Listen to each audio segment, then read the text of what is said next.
Good morning, friends. Welcome once again to our daily dose from your COVID chaplain. Hi, greetings from Australia. G'day.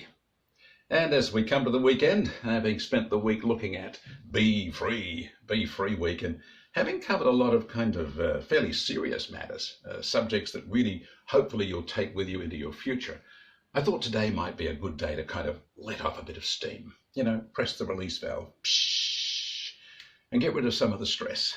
What I want you to do today, and I want you to do this for fun. I want you to do this for your own enjoyment and for the blessing of your family and friends, particularly your kids, and those people that you might have care for around the place.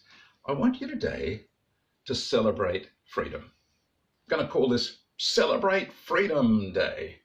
Now, what do you mean celebrate freedom? Especially if you're in lockdown. You can't even go outside without a face mask on. You can't go and eat at a restaurant. You can't go and visit your friends. It hardly feels like freedom. That's true. Okay, so I'll grant you that. Now, you may be very limited in what you can do, so think about the principle and see how it can work out for you. If you were free, if you were free from anger, if you were free from fear, if you were free from jealousies and resentments and unforgiveness toward those people that upset you decades ago, if you were free, what would you be doing today differently? You see, I'm talking about celebrating freedom. I'm talking about recognizing that through Jesus, you can be free, and you are free if you'll only claim that freedom. And so celebrate it.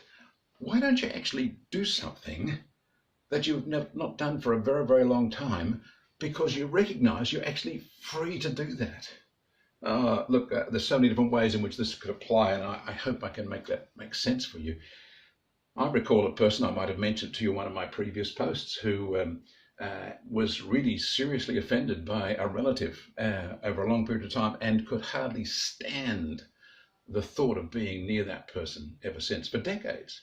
And yet when they found freedom, they actually looked forward to catching up again with that estranged relative, because they were celebrating freedom. They were able to live differently.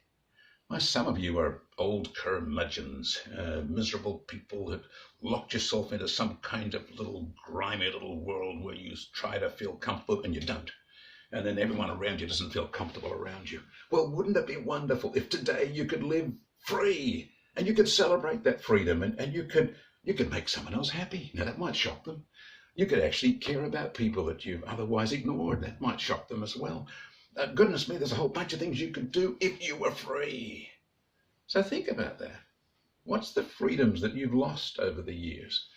Afraid of making mistakes, afraid of stepping out, afraid of people, afraid or likely to respond with anger and frustration because you've written that person off and you've written that person off and you've written them off.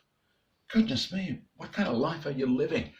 But if you were free, if you claimed that freedom in Jesus, wouldn't it be wonderful this whole weekend to celebrate freedom? To actually connect with people you don't connect with, to talk nicely to people you don't talk nicely to forgive people you've never forgiven before, to be kind and generous to people that you've written off previously. Why, freedom could be so exciting.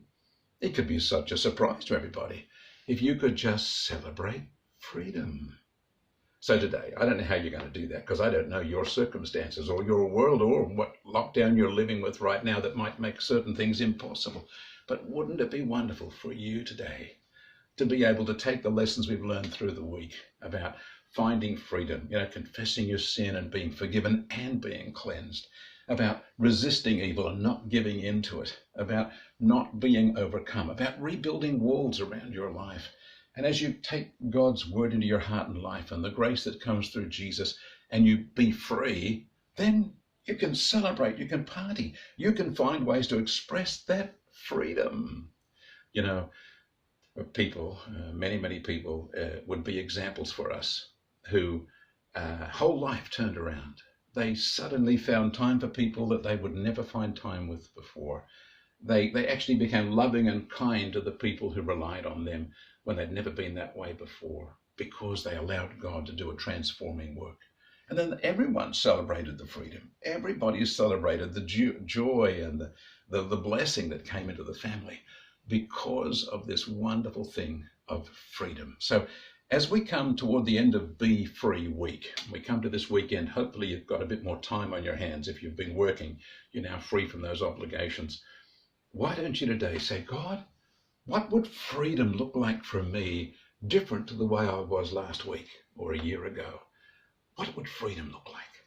What could I do to celebrate freedom, to do what I've not done for a long time, to be the kind of person I haven't been for a long time, to connect with people I haven't connected with for a long time, because I'm free? What a wonderful and exciting adventure that could be as you discover what freedom really is, the freedom that God has for you.